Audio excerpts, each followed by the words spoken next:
Are you looking for an athletic scholarship? You're in the right place. This is the Recruit Me Athletic Scholarship Podcast, the longest-running podcast on recruiting and athletic scholarships. We're here to help your family navigate the recruiting road all the way to an athletic scholarship. He's a recruiting expert and a dad of 2 college athletes. He has a wealth of experience to share. Here's Recruit Me CEO, Brent Hanks.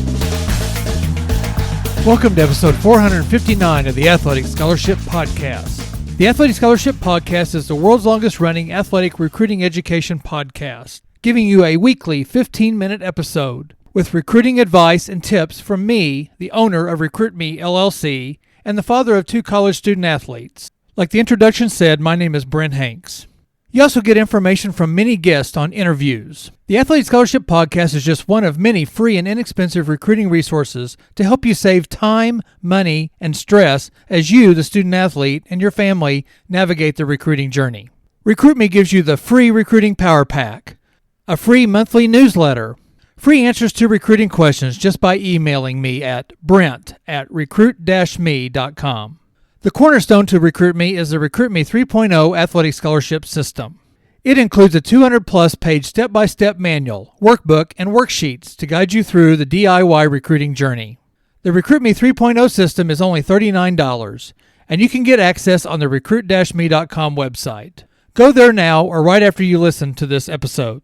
Today's episode comes from another social media post that I saw on X. Obviously, I feel Recruit Me and its resources and tools will get you an opportunity to play your sport in college, only if you follow all the steps. But I also feel that there is a lot of good information out there for you to use, too.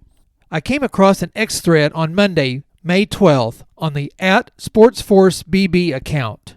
I'll read you the @SportsForceBB thread, and then I'll also comment on each part of their information. @SportsForceBB starts out, a majority of players don't miss out on college ball because they aren't talented. They miss out because they have no real recruiting plan.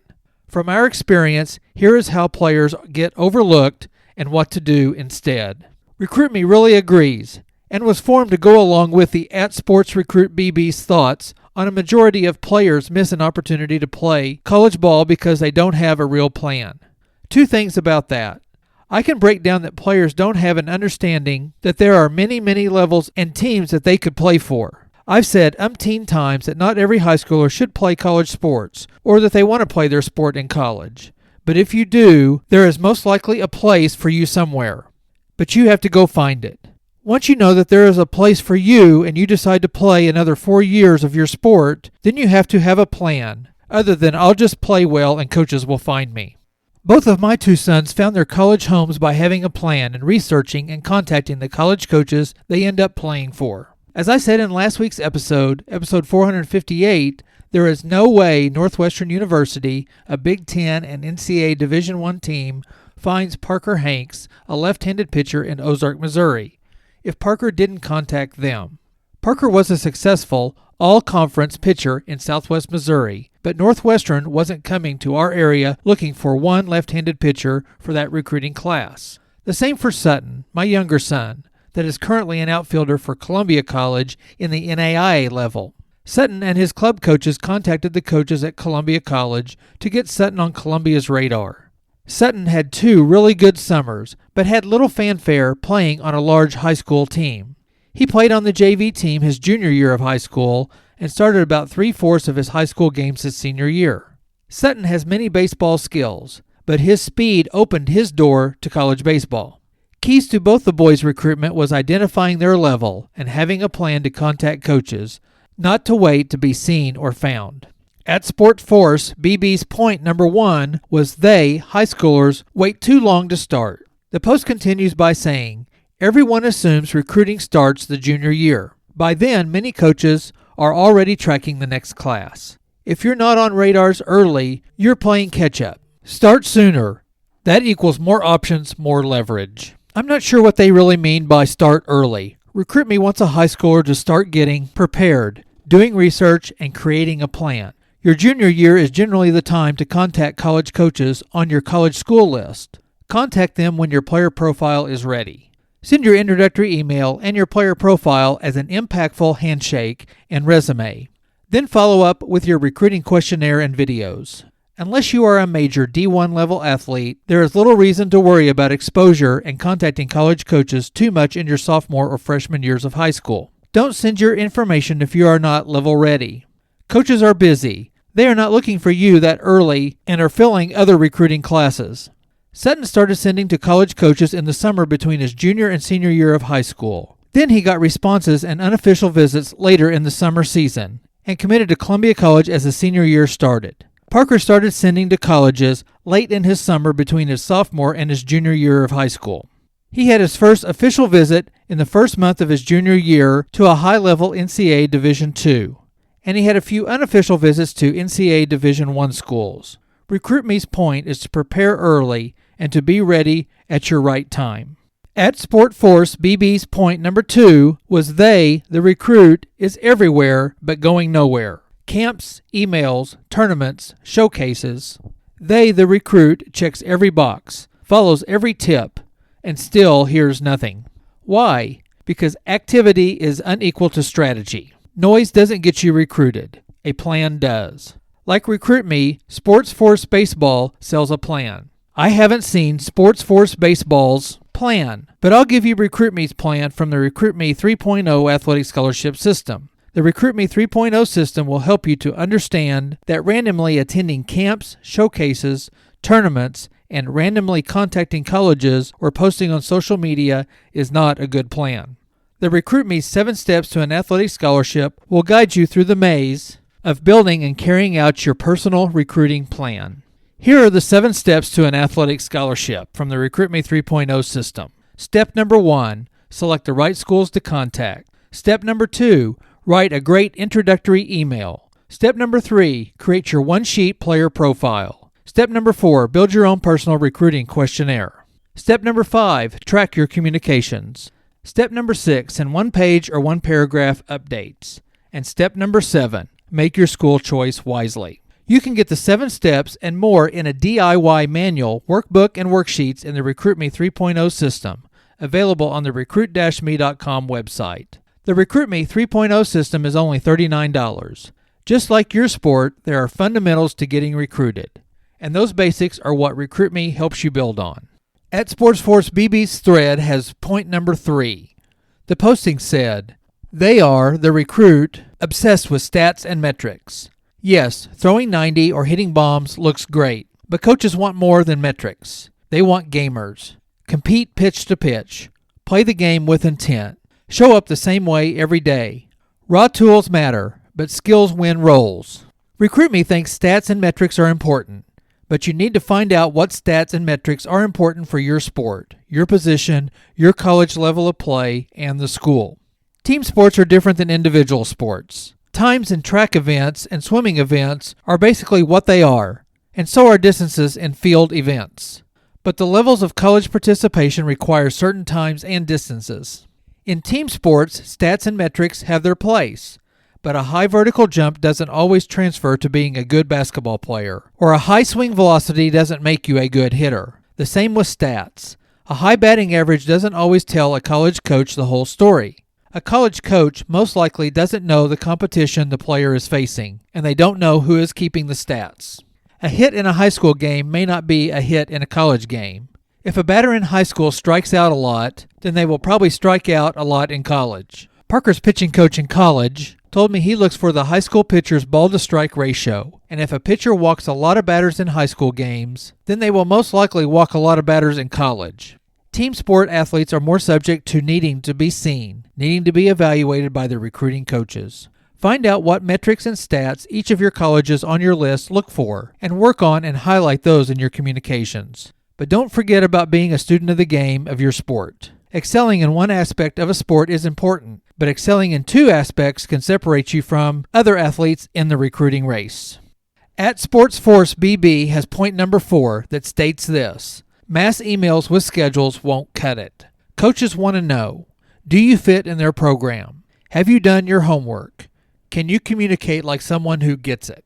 Thoughtful outreach stands out. If you take at SportsForce BB's first statement of point number 4 by itself, you would think that just sending emails is not the way to go. But as you keep reading the posts, they promote that you have to do homework on recruiting, on the levels of play, and on each school on your list. RecruitMe's whole 7-step process teaches you to make a college school list, research those schools, and then communicate well with the college coaches. I gave you all 7 steps earlier in this episode, and you can get your own RecruitMe 3.0 athletic scholarship system at the recruit-me.com website. It also teaches you how to track all of your communications. RecruitMe guides you through writing your introductory email that you will send to college coaches on your list. This is your initial handshake with the coaches on your list. Here are the 5 paragraphs for your introductory email in the RecruitMe 3.0 system. Paragraph number 1 is your who, what, where, and when. Introduce yourself and your intentions with a 1-sentence opening paragraph. Paragraph number 2 are your athletic abilities. You briefly tell about 3 or 4 of your athletic accomplishments and impressive stats from your most recent season. If you have participated in and received honors in other sports, mention them, but do not include highlights. Paragraph number 3 is something personal, like why do you enjoy competing in your sport? This is one inspiring sentence from your heart. Paragraph number 4 is what are you doing currently in your sport? For instance, you may be in season or playing on an off-season club team. You may be taking lessons of some kind. You may be planning on going to a summer camp in your sport. In addition, mention academics by giving your GPA, SAT or ACT scores, or other academic achievements. Paragraph number 5 is how. How will you benefit the team that you are writing to? What will you bring to the program with your abilities, skills, character, and work ethic? There is definitely a place for sending your schedule to college coaches, but it is after you effectively communicate with them. Go back and listen to last week's episode 458, to get tips about researching college rosters. You can listen on the recruit-me.com website or on your favorite podcast app. RecruitMe likes at SportForceBB's last line of this point. Thoughtful outreach stands out. This can be done by email, DM, regular mail, text, phone calls, or in-person meetings. At SportsForceBB's 5th point states the recruits, try to do it yourself. Recruiting has changed tremendously. Families are out here guessing on timelines, emails, and exposure. It's costing kids real chances. Smart players get help. They treat it with a level of urgency unlike others. Have a roadmap. Know how to talk to coaches and understand what each school actually needs. RecruitMe is a DIY program, but when I say do it yourself, part of the instruction is putting together a recruiting team. RecruitMe's DIY program wants to guide you through the recruiting journey to save you time, money, and anxiety. By hiring a recruiting service, you may initially think that you will save time. But to personalize your recruitment, you still need to develop your parameters list, your college school list, and do research on each college and program. A service might condense your information and come up with a school list, but their analytics may or may not fit you. To RecruitMe, most high school student athletes and their family spend money on a service when the recruiting can be done in-house and with help from your recruiting team. Listen to episode 346 of the Athletic Scholarship Podcast, called Who's Helping You? Building a Recruiting Team. RecruitMe gives you a format to reduce the guessing on your recruiting timeline. If you can start learning about recruiting in colleges as you enter high school, that is the best time. Your GPA starts the first day of your freshman year of high school, and your academics are a super important part of getting recruited and getting some of your college paid for. If you are past that day, then start now. RecruitMe teaches you to get ready before you are a recruitable prospective college athlete. Step number 3 is creating your player profile, which is your resume. You will be sending that to college coaches. RecruitMe says that when your player profile is ready, with level-ready information, both athletically and academically, then you can start sending your introductory email, your player profile, and your recruiting questionnaire, and your videos. You can send all those to college coaches on your research college school list. RecruitMe covers you on emails and exposure. Many high school student athletes and families get stressed about exposure, trying to get exposure too early by worrying about who is in the stands and by going to prospect camps too early. Follow RecruitMe's roadmap and mold it to your personal needs and wants to help you find your best college fit. Sports Force Baseball does offer a recruiting service. I don't have any more information about them other than what I see on social media. I do encourage student athletes to take time to learn from recruiting services, but please check out and invest $39 on RecruitMe's program before spending hundreds, if not thousands of dollars on a recruiting service. No matter what sport you play, what size high school you are playing for, or what competition level you participate in, you can get a plan together to get yourself recruited. A low percentage of high school student athletes can just show up, play, and get recruited. The majority of high school student athletes need to promote themselves to colleges to help get them on their radar. Many times the build-up to the recruitment lasts longer than the actual recruitment. So get started, find a plan, the RecruitMe plan, and work your personal plan.